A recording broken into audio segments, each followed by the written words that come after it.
Gen Z has seen its credit scores drop more than any other generation over the past year by 3 points on average, according to FICO. What's driving the trend and what can be done about it? We're joined now by Lawrence Sprung, founder of Midland Financial and the author of Financial Planning Made Personal. Good to have you with us this morning, Lawrence, as always. Let's start with why this is happening.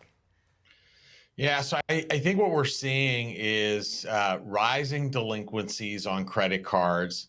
People are using much more heavily than we have ever seen buy now and pay later loans. And you combine that with a higher cost of living, and I think all of those pressures are taking a toll. But there is good news. I mean, even though there's this disrepair to the credit scores that they're going down, it's not permanent. And if you put in some real minor smart habits, you can really turn things around quickly.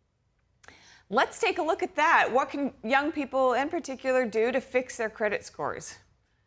Yeah, so I think one of the things is you have to be very mindful of, missed payments and balances. I think that those are very important. And, paying on time, and not just, when you feel like it, but paying on time every time is so important, because your payment history, your on-time payments make up over 35% of your credit score, your FICO. So even one minor late payment can simply drop your score by 60 to 100 points. So, what you want to do is create those consistencies with those on-time payments. And if you haven't done that, start that today, and you'll be on the track to rebuilding that credit for sure. Do you have any tips for making those payments on time? I mean, you can automate it, but behind that, there's quite a bit of prioritization going on, I presume. Yeah, you have to make sure that you're making those payments. I think, we talk a lot about budget on, when we've been on the show, and I talk about budget very heavily. It's important that you make sure that before the charge or the expense goes on the credit card, it's within your budget. So when then the time comes to make the payment on time, you could then make the payment. So they all work in tandem with each other. Create a budget that you can afford, stay within the budget, only put those charges on the credit card that when the bill drops, you're going to be able to pay.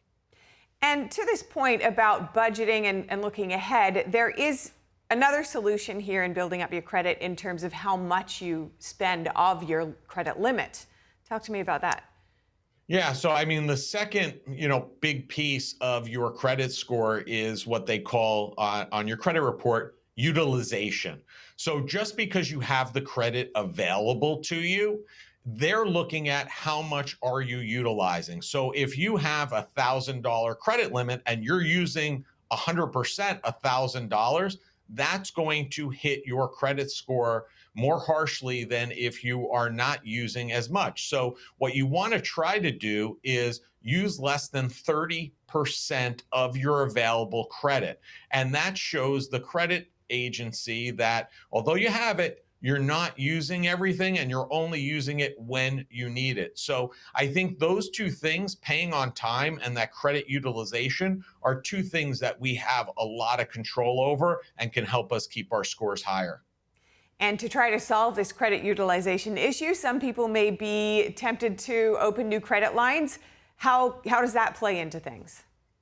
Yeah, so be very mindful and careful of that, right? Just don't go opening up, credit limits wherever you want. Every time you see a credit option or, an option to create a credit card, be mindful that you are going to be graded more or less on the utilization. So as long as the cards you have are effective for you and your needs, just stick with those. There's no need to add additional cards, because that's just going to up your credit limit and then potentially, impact your utilization as well.